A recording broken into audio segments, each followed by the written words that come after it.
네, 오늘도 반갑습니다. 모필입니다. 자, 오늘은 핸드폰을 사면 항상 따라붙는 조건들이죠. 요금제 최소 유지기간 관련해서 이야기를 풀어보려고 합니다.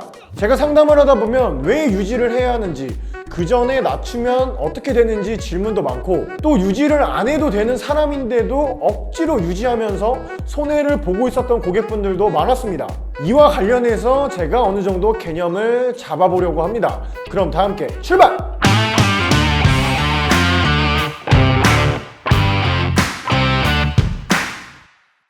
자, 결론부터 말씀드리겠습니다. 핸드폰을 구매하면서 할인을 만족할 만큼 받고 해당 조건을 내가 선택한 것이라면 해당 요금제를 유지를 해야 합니다. 반면 할인을 받지 못했다면 나한테 맞지 않는 높은 요금제를 유지해야 할 이유도, 어떻게 보면 애초에 높은 요금제로 개통할 이유조차도 없습니다. 사실상 특정 요금제와 부가 서비스 의무 사용을 강요하는 행위 자체가 해선 안 되는 행위로 방통위가 정해두었습니다. 자, 유지를 해야 하는지 안 해도 되는지 구분하는 것은 결국 할인을 받았느냐 못 받았느냐인데, 중요한 건 여기서 제가 말하는 할인이 어떤 할인인지가 매우 중요합니다. 여기서 제가 말하는 할인은 제휴카드 할인, 요금 할인이나 공시지원금, 결합 할인과 같은 공통 할인이 아닌 추가 지원금입니다. 공통 할인 외에 추가로 기기값에서 할인해주는 추가 지원금이 진짜 할인입니다.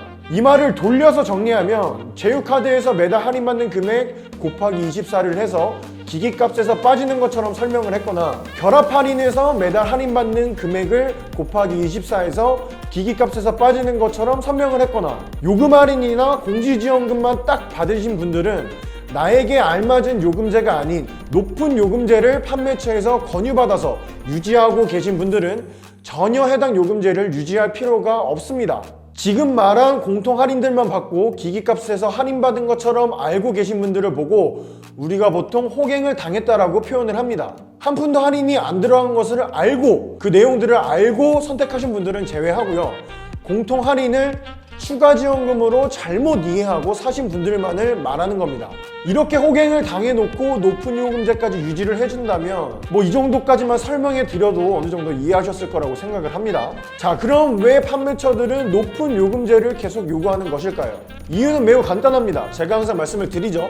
통신사를 끼고 핸드폰을 구매하는 것은 핸드폰과 요금제를 동시에 같이 구입하는 겁니다. 당연히 낮은 요금제보다 높은 요금제를 팔아야 더 많은 돈을 판매처가 받을 수 있기 때문입니다. 바로 이러한 이유가 할인을 만족할 만큼 받고 사신 분들은 반대로 요금제를 꼭 유지를 해주어야 하는 이유이기도 합니다. 어떠한 특정 요금제로 개통을 하고 유지를 하는 조건으로 추가 할인들이 만족스러워서 해당 조건들과 할인 금액을 선택해서 개통을 한 후에 유지를 하지 않고 바로 요금제를 낮춰버린다면 그 판매처는 고객한테 할인해줬던 걸 뺏을 수도 없고 고스란히 손해만 보게 되는 겁니다. 법정 한도 금액 외에 더 할인을 잘 받아서 사셨다면 반대로 해당 조건들을 꼭 지켜주셔야 합니다.